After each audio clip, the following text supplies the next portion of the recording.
একটা কম্পেনসেশন দাবি করেছে। মামুন যেটা স্ক্রিনশট আমাকে দেখিয়েছে যে ওর কাছে 90 লক্ষ টাকার একটা জরিমানা চাইছিল সেটেলমেন্টে আসার জন্য। বলেছে তুমি আমার সাথে থাকতে হবে, নইলে তুমি আমাকে 90 লক্ষ টাকা দিবা, তাহলে তোমাকে আমি ছেড়ে দিব।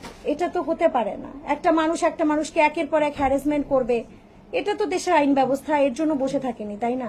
পাল্টা কিছু করবে মামুনের পক্ষ থেকে? আপনি আইনজীবী হিসেবে কি মনে করেন? আমি যদি দরকার মনে হয় আমি অবশ্যই করব। এখন এই মুহূর্তে সেই বিষয়ে কিছু বলতে পারছি না কি করব না করব। তবে একদম ফার্স্ট প্রায়োরিটি হচ্ছে আমার এখন মামুনকে বের করা। এই অসহায় মহিলা উনি কান্না করছে, ওনাদের ঈদ হবে না, ওনাদের ঈদ, ওনাদের আনন্দ ফুর্তি সব নষ্ট হয়ে গেছে। আচ্ছা, আর এখন আন্টির কাছে যাব, মামুনের বিষয়ে একটু শুরু থেকে বলেন। একটু আগে দাম তো দেখেন আমরা একটু আন্টির কাছে যাব। আন্টি একটু শুরু থেকে বলবেন লায়লা এবং মামুনের।